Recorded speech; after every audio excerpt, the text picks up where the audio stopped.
Dave Morris from the Oklahoman's Video Studio today. We're talking about this book right here, If the Fence Could Talk, with the author Brad Robison and illustrated by Maraget Hoge. And great to meet you guys. Thanks so much for stopping by the studio this morning. Nice Thank you. to meet you too. And this is a fascinating book. You can find it at local bookstores. There'll be a book signing this Saturday at the Memorial. We'll talk about all these things. Brad, let me start with you. You wrote this book. Why this topic? Why this book? Well, you know, the topic is very meaningful to Oklahoma City and actually the country, because it was a way the country expressed their concern, their care, their love for this horrific event on April 19th, 1995, and it's still a living memorial. It still draws people and to leave items and flowers, bears, just all kinds of things. And having worked at the memorial, I just thought it was a meaningful topic. Of course, we're talking about the fence that went up after the bombing back in 1995 in downtown Oklahoma City. And we're looking at some of the mementos that are found or can be found or have been found at that fence. Brad, you took an interesting tone to this. It's the voice of the fence, and thus the title, If the Fence Could Talk. Yes. Why that approach? Well, I was going to give a lecture, and I just thought that having the fence talk would express those items and the personalities of the people that left them the best. And also, an important thing I think to remember is it was an ordinary chain link fence. It was just a fence, but an ordinary thing, just like ordinary people, everyday people, can do extraordinary things. And I thought the approach would be nice to have it speak to us. And that was kind of the narrative from the beginning. This was the rolled up fence sitting on the warehouse floor, just waiting for things to happen, and overhearing the events, the timeline, and then it went into action as an actual fence with a purpose. Yes. Very cool. I'll bring in Maraget Hoge at this point. You provide the illustrations in this book, and that really does complement the storyline very well. Have you guys collaborated before, and then how did you get involved in this project? Well, this was our first together working, and we have some more planned in the future. Cool. Because but this went well, you're like, hey, the chocolate and the peanut butter mix well here. Let's continue this. Brad contacted me because I had illustrated Goodnight OKC for the Junior League of Oklahoma City. And what is that? What is Goodnight OKC? It is a book showing all different landscapes and cityscapes all over Oklahoma City, including the state capitol. Very nice. Downtown skylines, we have the zoo, we have the Oklahoma River. All the notable things that Yes. us locals would pick up on for Oklahoma City. It's kind of a takeoff from Goodnight Moon, the best-selling children's book, and the Junior League put it together for their gift to the city when they completed their literacy It's a good, focus. thoughtful gift. So you knew of Margaret, and you guys decided this would work well together. Yes, actually, I saw one of Margaret's books, the Junior League book, in the Memorial gift shop, and discovered then, of course, her name, and that the publisher was the Oklahoma Heritage Association. And I contacted them, sent them the script, and they were very open to the idea of publishing it. And then I sent this copy of the script to Margaret, and she too was delighted to offer her talents. And truthfully, the sketches just make the book come alive, and the story of the fence. We're talking about If the Fence Could Talk, written by Brad Robison and illustrated by Maraget Hoge. The book signing will be this Saturday at the Memorial. You guys have had a few other book signings so far. How have they gone? They've gone really well. We had a really large one at the Oklahoma Heritage Association, where Governor Frank Keating and Kathy Keating participated in the signing.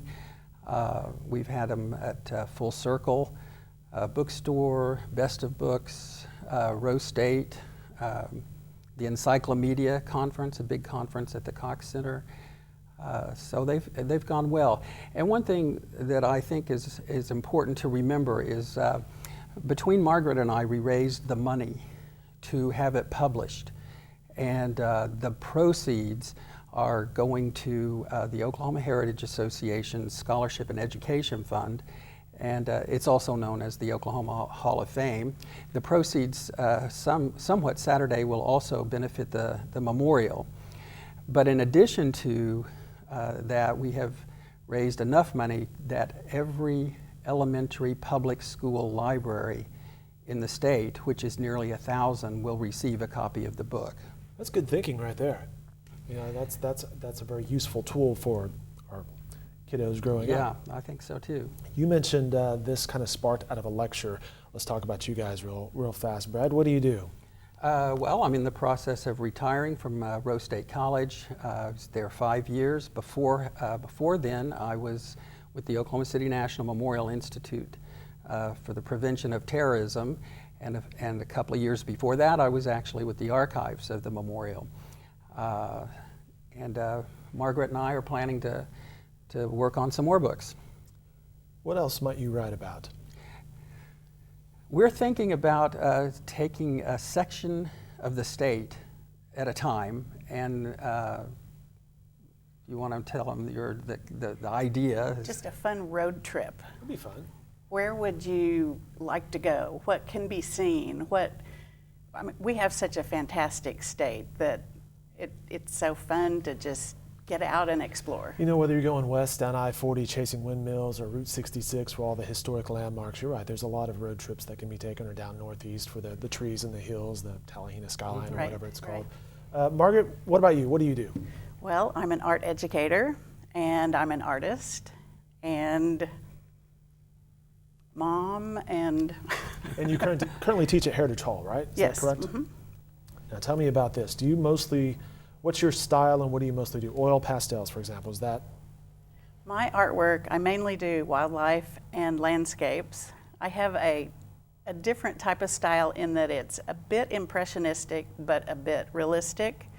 And that's for the landscapes and the wildlife. My illustrations are done out of acrylic paint so that I can get the extra detail. And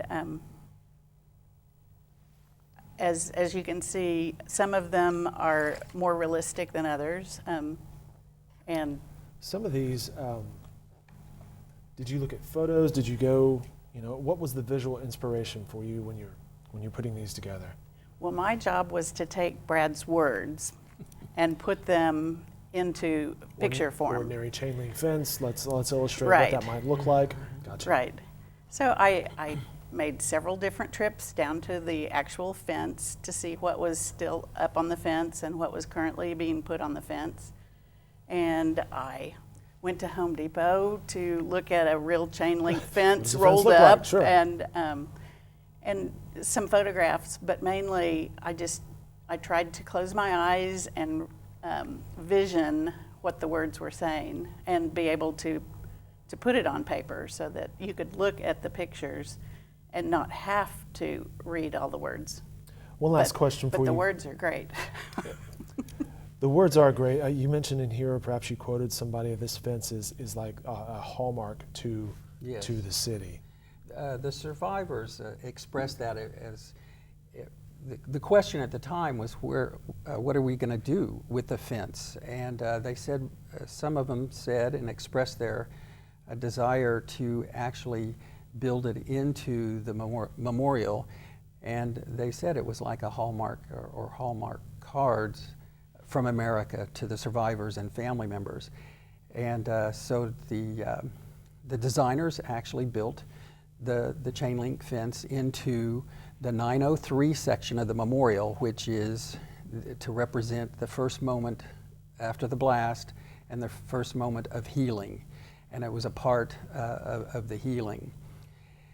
And one thing that I think that is important too is that Carrie Watkins and her crew, the staff at the memorial, have done a tremendous job in the remodeling of the memorial, and the exhibits are fabulous.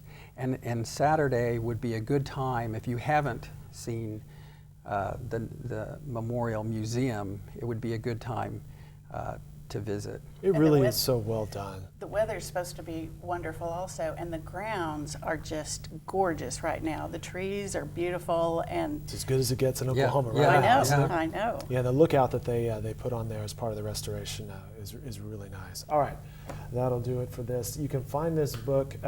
They mentioned various locations: Amazon, Best of Books. Our friend Joe Hyatt runs that place. Full Circle, over by Penn Square, I believe. Barnes and Noble, too. Barnes and Noble. Mm-hmm. Okay.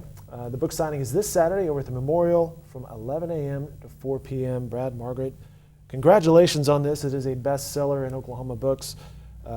Best of luck moving forward on your future projects, on the retirement, the sabbatical, or whatever. And thanks so much for stopping in. We appreciate it. Thank you so Thank much. you for Thank having you. us. Mhm.